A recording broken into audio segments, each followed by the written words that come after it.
This is case number 234508201, the people of the state of Michigan versus Heather Merriweather. The defendant is charged with 1 count of assault or assault and battery. Today is the date set for sentencing. Appearances, please. For the record, Your Honor, Christina Ritter on behalf of the people. From my understanding, the complainant witness is in person this morning. I don't see her, but if she could stand, oh, there she is, Judge.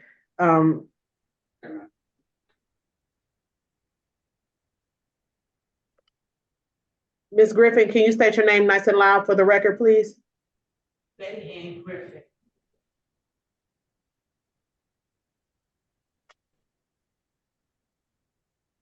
Ms. Stevenson, come on. For the record, Your Honor, Janice Stevenson appearing on behalf of Heather Merriweather. Ms. Merriweather, ma'am, please unmute and say your full name.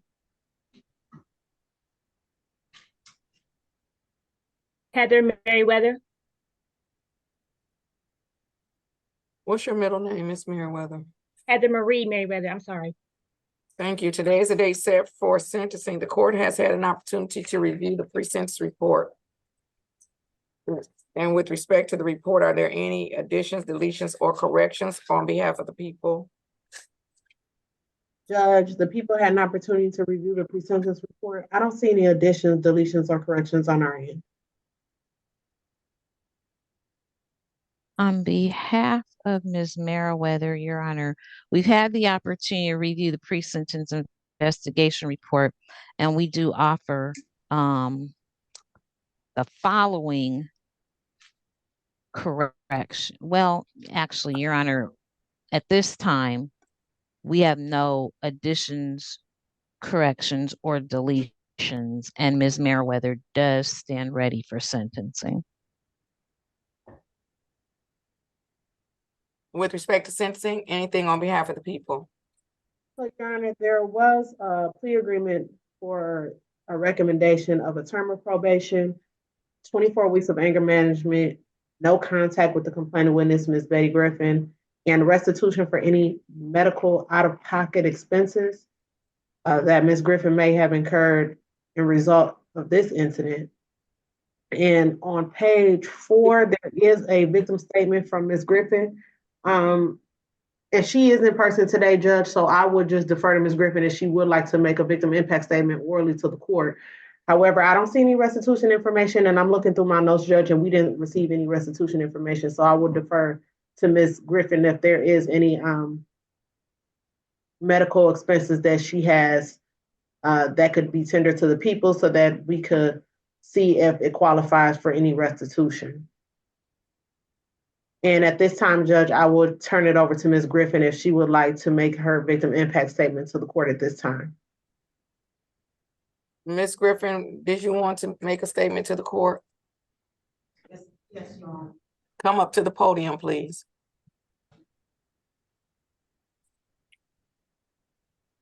Ms. Griffin? Ms. Griffin, also, I'm in the building. Did you want me to come downstairs so that you could talk to me in person, or are you okay looking at the screen? I am in the building. I'm okay looking at the screen, Judge. Okay. All right. Go ahead, Ms. Griffin. Your Honor, on that day, I was physically and psychological and emotional stressed. I had to stay away from my home for 2 months because I was fearful to stay in my home. I asked the court to send to them her and her sister the full extent of the court. Thank you. All right. Thank you. Anything further on behalf of the people? Nothing further at this time, Your Honor. Thank you. All right. Miss.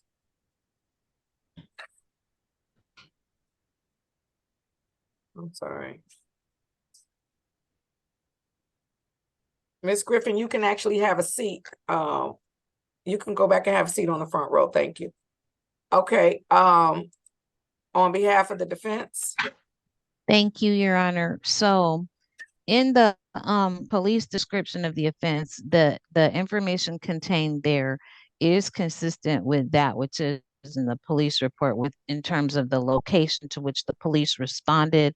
But the police responded actually, according to my client, they didn't go to 5978, the street name that's mentioned in that report. They went to 5960. And that's important because my client wants the court to know that she and her co-defendant are the parties that actually called the police out to the location. So unfortunately, there has been some some acrimony between these neighbors. There have been prior police reports, Your Honor, and there have been prior allegations of property damage by the complaining witness. Those complaints have been made to the police, Your Honor. And on the date in question, I think that the report indicated that this particular incident stemmed from the complainant allowing her pets to enter upon the property of the defendants. And my client's position is that that is absolutely incorrect, that the complainant actually had two animals at least tied to the defendant's fence. And those animals Is were it in the defendant's distress. fence or is it the Yes. is it the It's common fence between the two properties? the def it's well, it's on the property of the defendant. So it's the defendant's fence. Is it? Is that what the law says? But let's go ahead. Okay. So which is what caused my client, and I can't speak to the co-defendant, they have a different sentencing date coming up, which was what caused my client to go outside and come into contact with the complaining witness in the first place. So I am well versed in the law of self-defense and all that. And so having conferred with Ms. Meriwether, she having had the opportunity to get an understanding of what self-defense is and what self-defense is not. She did offer the court a plea of guilty and accepts responsibility for her actions, but we don't want the court left with the impression that that my client, left their house and took a broom to this person who is over 20 years older than her, that's not the way the incident happened. Well, Ms. Stevenson, is your client, if your client is not going to address me, I don't know, but maybe you should, because this is the first time that I've ever requested the full police investigators report so that I can try to figure out what's going on and why an individual who is 20 years younger than a person would take a broom to their head. So at this point, somebody better tell me some more information or it's not going to be looking so good. May I speak? Not yet, no ma'am. Ms. Stevenson? As we anticipated, Your Honor. So that is the exact reason I'm getting a little bit more involved in the incident itself than I normally would at sentencing. So my client, the complaining witness and the co-defendant who's not yet been sentenced were engaged in a physical altercation. And quite frankly, Your Honor, I think it's in the police report. That altercation started by the co-defendant spraying water on the complaining witness, which is what causes. So my client goes outside to try to come to the aid of her sister when a fight ensues between the complainant and the co-defendant.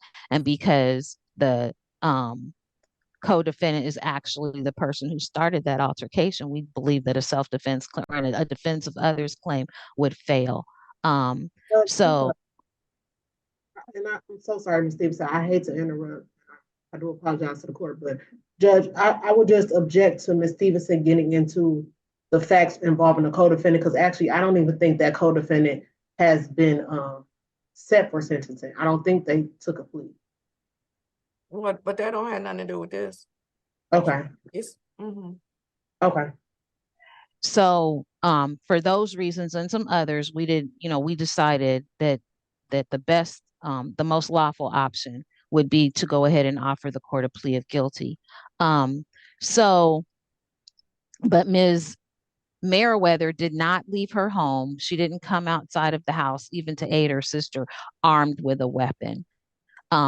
It is her position that at the time of the incident, during another altercation, that the complaining witness lunged at her, and that's when Ms. Meriwether struck the broom. Is that okay? Absolutely not.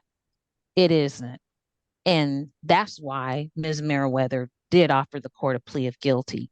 But we don't want she indicates that she after Ms. Meriwether indicates that after she struck the complaining witness, that the complaining witness actually did come at her. The two of them did engage in a physical altercation, wherein Ms. Meriwether was on the ground. Ms. Meriwether denies, any biting or anything like that. So there is volatility between these parties. Ms. Meriwether's response was inappropriate.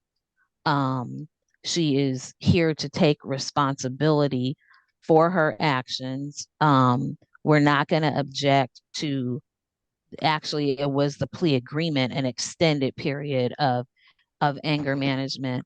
I did want to just point out that in the pre-sentence investigation report, I think in the evaluation section, it indicated that Ms. Meriwether appeared to show a lack of remorse. And I wanted to get under that and in preparing for sentencing today.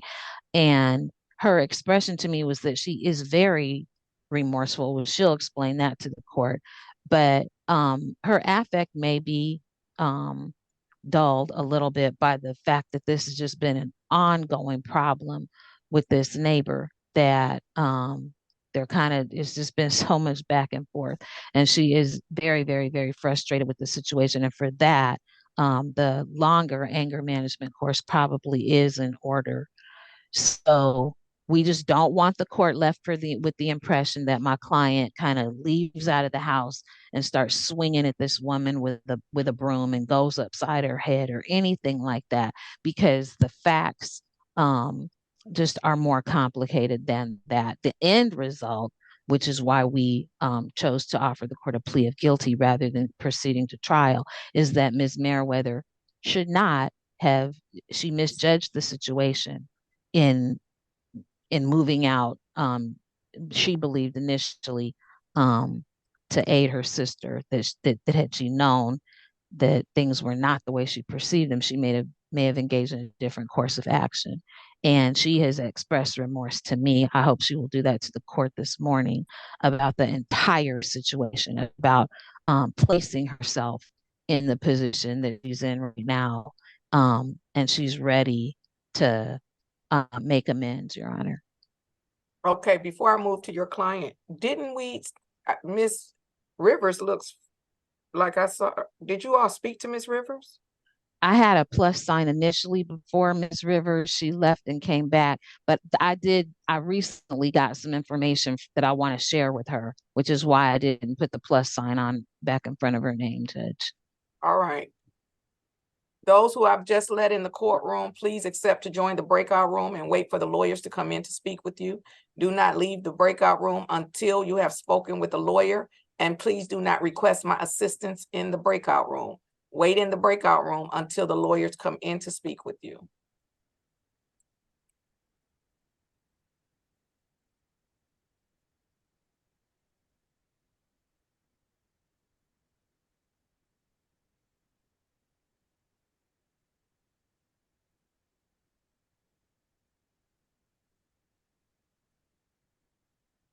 All right. All right, would Ms. Meriwether like to address the court? Yes. I regret my actions. It was totally out of character of me. I've never been in any trouble. I've never been in any fights. It's just a situation that got out of hand. I'm not a violent person. I have never been arrested. This is my first time being in a fight, being in an altercation with anyone. And I'm just, this whole situation is just, it's just sad. It saddens me. It just saddens me because I've never been in trouble before. I've never been arrested before. I've fought 41 years of my life. I've never been arrested. Never had any issues with anyone. It just the situation just got out of hand. And it wasn't,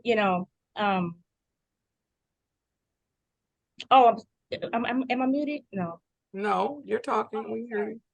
Yeah, this situation, it was just a sad situation because we've been neighbors with her. We've had troubles with her in prior years. We had trouble with her that summer. She had torn down our fence on the left side of our property, and we called the police for that. That's what led up to the whole situation.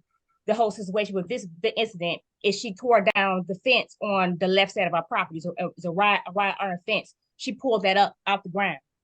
And so we called the police on her, and the police came out. They really didn't do anything about the situation. So when we saw her on the right side of our property, she lives on the left side of us. She was all the way on the right side of our property that day. And then she started to break off pieces of our wooden property fence. And then she was tying a doggy pads to the fence as well. She had a cat tied to the fence. She had her elderly dog on our grass, and she was breaking off pieces of the fence. And that's what caused my sister to go outside to spray her, tell her to get off the property. And I heard I was yelling from the inside of my home. So I came out to see what the problem was, and that's what my sister and Betty Griffin was in an altercation. My intentions were never to go out there to fight her. That was never my intentions. I was going out there to, if you hear yelling and your family members outside and they're yelling and arguing, naturally you're going to go outside to see what's going on. So I went outside to see what's going on, and my sister sprayed her because she refused to get off the property. And she was saying, this is not your property. It's not your property, but it is our property because it was all the way on the right side of our house. Betty Griffin lives on the left side of the property. She was on the right side, all the way to our fence on our property line, and that's where she tied her animals. So it was in fact our property. It wasn't a shared gate at all. Her house is on the left side, and our house is on the right, and she was all the way on the right side of our property. So it is our property. It wasn't a shared space. So it wasn't just like, we just came out there to beat up on an elderly woman. We had problems with her in the past. We've never had any problems with our neighbors before. None of us never have been arrested. None of us never have been in a fight. So it's just a very unusual situation that we find ourselves in. A very unfortunate situation. We're not violent people. My sister have never been arrested. My sister have never been in a fight. I have never been arrested in a fight. We mind our business. It just, because of the prior history, that's why it escalated the way it did, because of our prior history. It wasn't that today we decided that we was going to beat up on somebody. It was an escalation. She was actually antagonizing us by putting her animals on our property, because for what happened the first time, but the police didn't do anything about it, she antagonized us by coming on our property and putting her animals on our grass, and tying doggy pads to the fence. So we're not violent. We're not violent people. I'm not a violent person at all. It's just an unfortunate situation that happened. Give me. Oh, I'm sorry. I apologize. I thought you were finished. Go ahead. Sorry, I just regret the whole thing. I am very remorseful. It's embarrassing, and because nothing never has happened like this before. Nothing has never happened to me like this before. I've never been arrested before. I'm just really sad, and I'm just very sad about the situation. All right. Give me one moment. I need to speak with the judge. Give me one moment.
All right, I'm ready.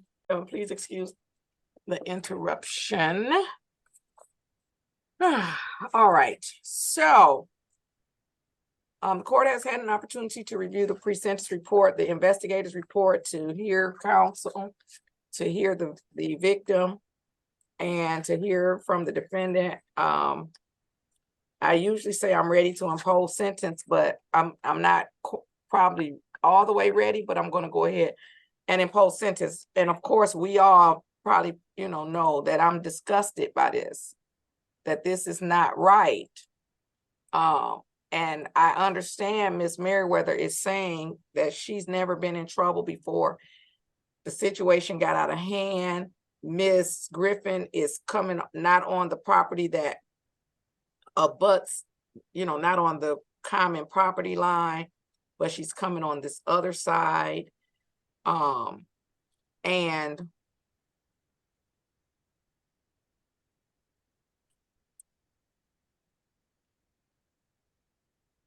the law, there are special laws for a group of people, for groups of people. There are special laws. There are laws when adults injure children, and then those are usually and generally child abuse, right? There are those laws. There's a whole set of laws for the protection of children. And then there's a whole additional set of laws for the protection of seniors. And you just don't treat a senior the same way you would treat people in between. So if a person in between is coming on your property, tearing down your fence, you still don't beat them up. That's not what the law says. But it's a different process. It's a different way of handling things. But I can't imagine, as I was sitting here listening to Miss Merriweather, immediately, of course, my elderly neighbor came immediately to my mind. And I just was thinking, what if he started trying to pull up that fence that's in between the property?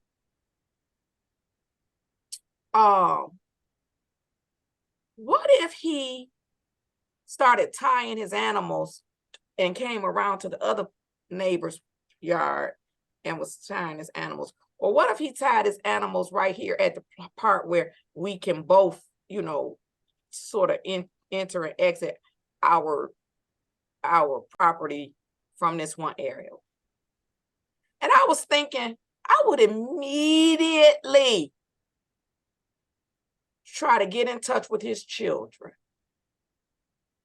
And I would say, your dad, I don't know what's going on. Your dad is, showing me signs that maybe he's not completely there. Maybe there's, because he's tearing up the fence and he's tying stuff to the fence, right? I really don't want to, have to get the police involved, but have you all noticed anything about your dad? Like, I literally would contact his family. It would never dawn on me to spray him with water.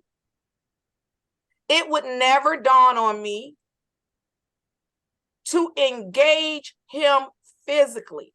In fact, I would have to call his family to say, your dad was physical with me. And I had to just push him away to get away. Your dad was physical and I had to push him away to get away. I hope I didn't hurt him. This is the conversation I'm having with his family if that was to happen. To my, no ma'am, it's my turn. It's my turn. I don't want to hear anything else you have to say. That's what I would do with the elderly person that might be clearly exhibiting some signs of mental illness, of dementia, of all of those things. People exhibiting signs of dementia are aggressive. And what they don't need are people under 60 beating them up. What they don't need are people under 60 coming at them with a broom. What they don't need is people start two sisters. And I understand the other person is a defendant. She has not pled guilty. She's not been found guilty. But what they don't need are people attacking them because they're doing things that clearly might be showing that there is some level of mental illness involved. Now, what the charge should have also been is elder abuse. I don't work in the prosecutor's office. As I'm listening, I'm thinking, why did they even negotiate down to this? That's what I'm thinking. When I'm listening, some stuff shouldn't be negotiated. I was watching some case, and the judge asked the prosecutor, are there any offers? The prosecutor said, no, we're not making any offers. We're not reducing this. This got to go to trial. Because there are a group of people that need protection. Those are elderly people, those are mentally ill people, and those are kids. They need protection. So coming in here saying I've never been in trouble, it got out of hand, that says a lot about the person that you really are. And every person has to take an introspective look at what type of person am I really?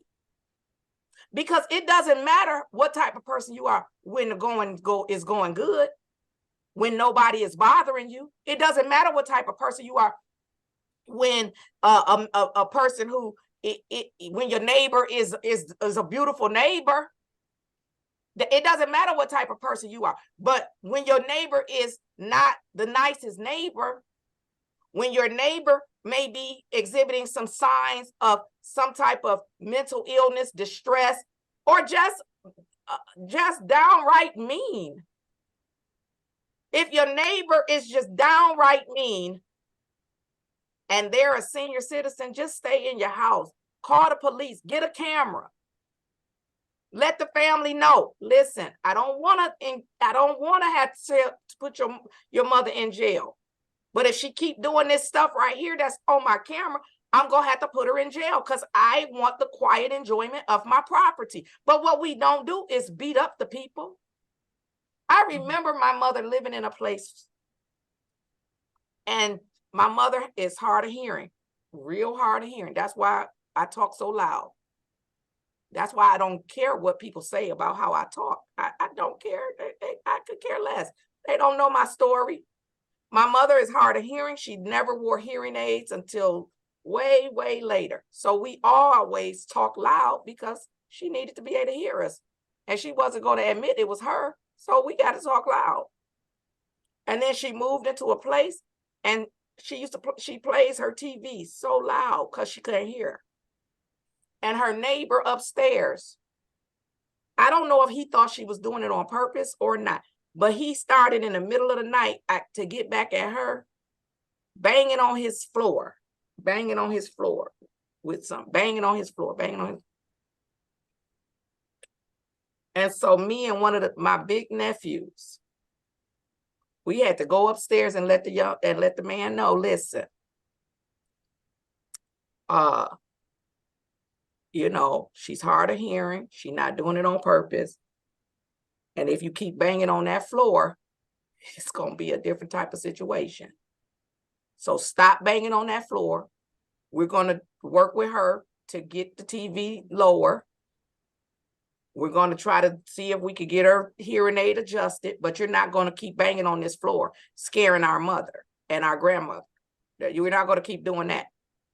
That's somebody's mother, sister, auntie, something. That's wrong on every level. This situation is wrong on every level. Every level. Now, I am glad it does appear, I do believe that Ms. Merriweather has remorse. She sounded sincere to me. But then, even after she sounded sincere to me, it sounded like she went right back to justifying her actions and behavior. I mean, an old person would almost just have to be beating me with getting ready to beat me with a pipe or pulling out a gun on me in order for me to attack a older person. I would really have to feel like my life is in danger. And if I went outside and saw my sister beating up the older person, I'm not going to attack the person. I'm going to grab my sister and say, what the heck is going on here? What are you doing? I don't know if Miss Griffin was in the wrong. I don't know if she tore up your fence. I don't know. But if she tore up your fence, there's a civil remedy for that. If she tore up your fence, then we get, oh, it's snowing. Then we get cameras. If she tore up your fence, if she putting her animals on the fence and the animals are in distress, call animal control. Call the Humane Society. Call somebody. These dogs, these animals, y'all come save the dogs.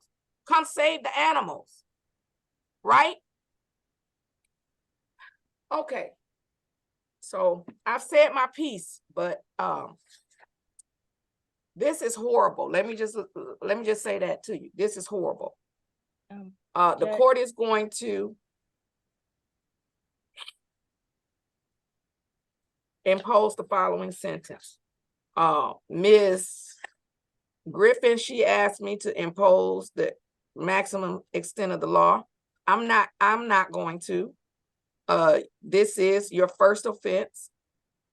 I'm not going to put you in jail, but I can guarantee you this: you don't have room to not do this probation. Probation is the alternative to jail. Jail is the alternative to probation. Probation is the alternative to jail. Jail is the alternative to probation. I do have one slight problem with the offer, but I'm gonna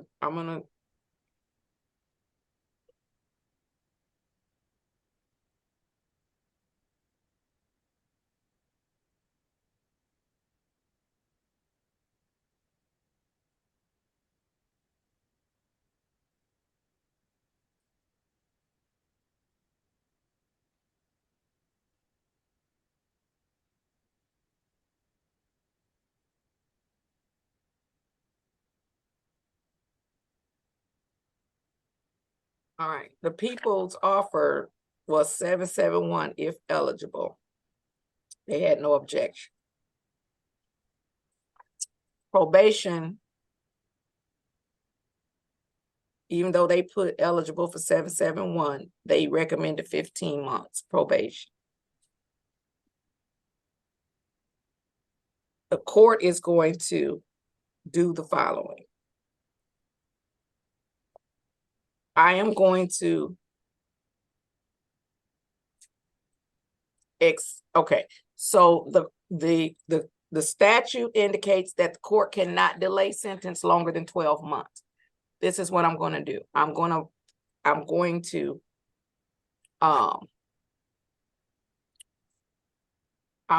to accept the recommendation from probation for a 15-month probationary period. However, I'm going to set the matter for review at the halfway point for the 15 months. So that means she wouldn't be eligible for early discharge until 7.5 months. Then if she doesn't make the 7.5 months, we'll set a probation review. If she completes the probation within the 12-month period that the law says that the court can delay the sentence, then I'll give her the delayed sentence. If she doesn't complete it in the 12 months, then she doesn't get the delayed sentence. So it's kind of a delayed sentence. So we're going to say delayed if completed within 12 months, but the probationary period is 15 months. And then So that will put a final review date for May the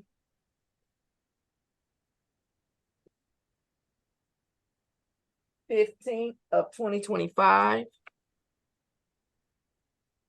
And I'm gonna set an interim review for, I'm gonna actually set a review in July. So we can see where she is, how she's doing.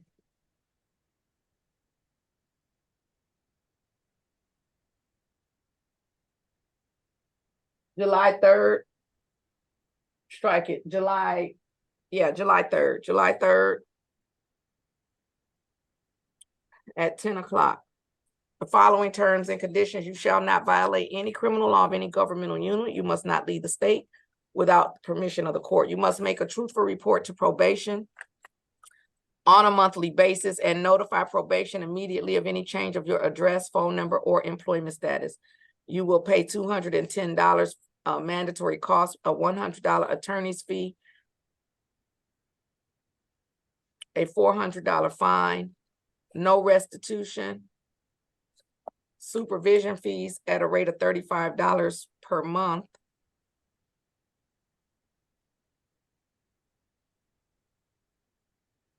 For the 15 months is $525. Of course, it will be prorated depending on when she gets discharged. A $50 pre-sentence investigation fee. You shall not use or possess any illegal substances, no marijuana without a valid medical marijuana card, no opiates without a valid prescription, no driving without a valid driver's license.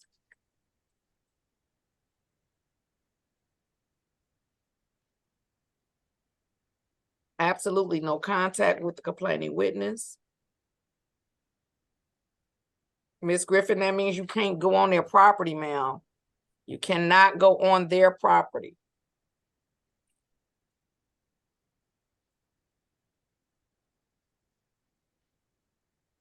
"15 weeks of anger management."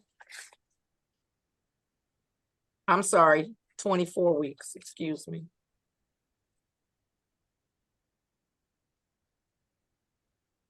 "24 weeks of anger management."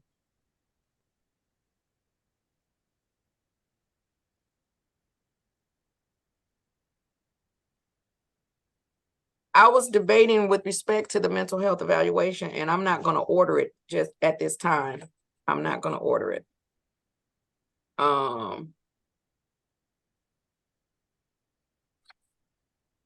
am going to order random urinalysis for the first 3 months, so I'm gonna add $30 to the court costs and fees, and if the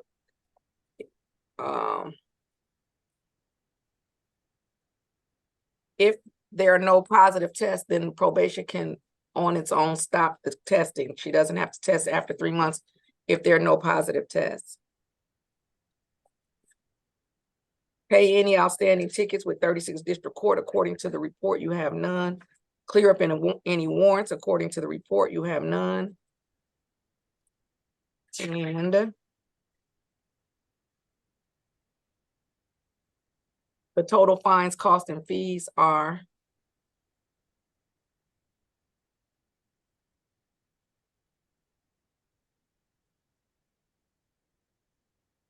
$1,315.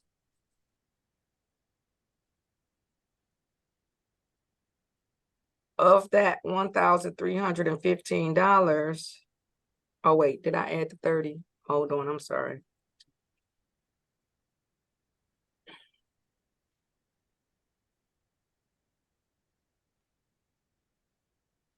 Yes, of that, $1,050 and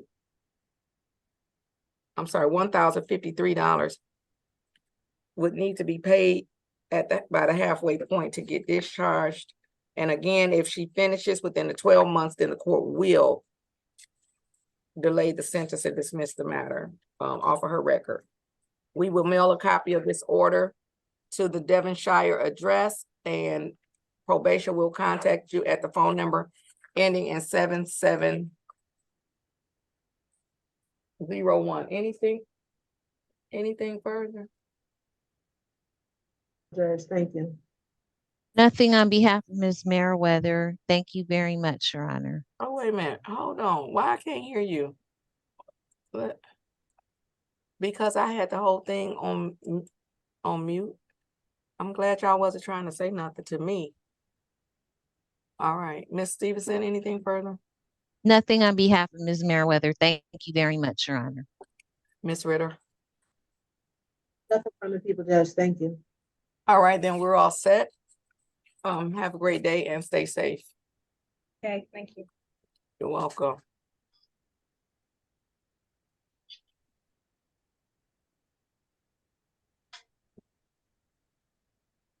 I'm with